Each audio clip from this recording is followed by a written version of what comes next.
Welcome to The Explainer. We're going to tackle a huge question today. What does it actually mean for a business to be profitable? Because, as you're about to see, just making money doesn't automatically mean you're successful. Not even close. All right, let's kick things off with a question that seems, super simple. If a business makes more money than it spends, it's a success, right? I mean, cash in the bank. What more is there to it? Well, talk to an economist and they'll tell you you're only looking at half the picture. And to really get why, let's meet Maria. She's got this great stable job as a chef, pulling in a solid 70 grand a year. But she decides to leave all that behind to chase her dream and start her own food business, Quick Bite. So year one, things look pretty good. She pulls in $300,000 in revenue. Of course, she had to spend money to make money, about $250,000 on things like rent, ingredients, the usual stuff. So on the surface, it seems like Maria made a great call, right? Her business made money. But to figure out if this was really a smart move, we've got to look at her business through two completely different sets of eyes. First, the accountant's view, and second, the economist's. And this is where things get really interesting. You can have an accountant and an economist stare at the exact same set of numbers for a business and come to totally opposite conclusions about its success. How is that even possible? Well, it all comes down to how they define one little word, cost. And believe me, that one word changes everything. Okay, let's start with the accountant's perspective. It's pretty straightforward. They're focused on what we call explicit costs. Think of these as all the obvious, out-of-pocket expenses. We're talking rent, supplies, salaries. Basically, if there's an invoice or a receipt for it, an accountant counts it as a cost. Simple as that. But economists? Yeah, they see things differently. They look at all those explicit costs and say, okay, that's part of it. But then they add this whole other layer, implicit costs. Now, these are the hidden costs, the what-ifs.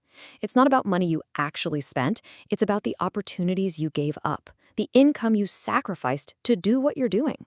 So here's the best way to think about it. Explicit costs, that's money actually leaving your bank account. You can see it, you can touch the receipt. But implicit costs, they're invisible. There's no cash transaction. It's that salary you're no longer earning, or the interest you could have made on your savings if you hadn't dumped it all into the business. It's the cost of the road not taken. And that brings us to a really, really important point.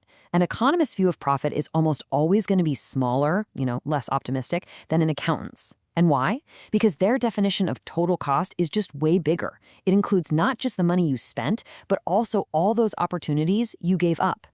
Okay, so let's bring this all back to Maria and Quick Bite. Now that we have these two different ways of looking at costs, let's see what happens when we apply them to her business. You're about to see how we get two wildly different answers about her success. All right, first up, let's put on our accountant hat. The green visor. We're only going to look at the cold, hard cash, the money that came in and the money that went out. Just the explicit costs. And the math here is super simple, right? 300 grand in revenue minus 250 grand in costs. That leaves an accounting profit of $50,000. Not bad. From this point of view, Maria's killing it. A great first year. But hold on. Let's take that visor off. Now, let's be the economist. We have to ask a tougher question. What did Maria give up to make that 50 grand?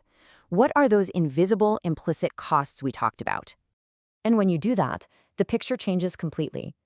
From an economic point of view, Maria didn't make a profit. No way. In fact, she actually lost $20,000. Wait, how is that possible? How did $50,000 in profit just turn into a $20,000 loss?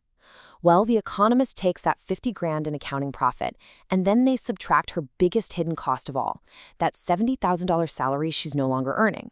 Once you factor in that massive opportunity cost, you realize she's actually in the hole. Now, hold on. This doesn't mean Quick Bite is a failure or that Maria should just give up. Not at all. It's just a reality check. It means that for her business to be a real success in the truest sense, she's got to find a way to grow past this economic loss. So how does she do that? Well, to grow smart, you need to understand something called the production function. It sounds complicated, but it's not. It's just a way of looking at the relationship between your inputs, like how many workers you hire, and your outputs, like how many burgers you can flip. Just think about it. Maria hires her very first cook. Boom. Her output probably doubles. That's amazing. But what happens when she hires her 10th cook? Now the kitchen's crowded, people are bumping elbows, getting in each other's way. That 10th person adds way less to the total than the first one did. That, my friends, is called diminishing marginal product, and it happens to literally every growing business. And guess what? That inefficiency hits you right in the wallet. As each new person you add becomes a little less productive, the cost to make just one more thing starts to go up. That's why you see this total cost curve get steeper and steeper. Unchecked growth actually starts to get really, really expensive. So that leaves us with a puzzle, right? If just getting bigger and hiring more people eventually makes your business less efficient and more expensive, how on earth can Maria ever make a real, honest-to-goodness economic profit? Well, the answer is that the goal isn't just to get bigger. It's about getting to the right size. And economists have a name for this perfect size. It's called the minimum efficient scale. It's that sweet spot, the ideal level of production where your average cost to make each thing is as low as it can possibly go.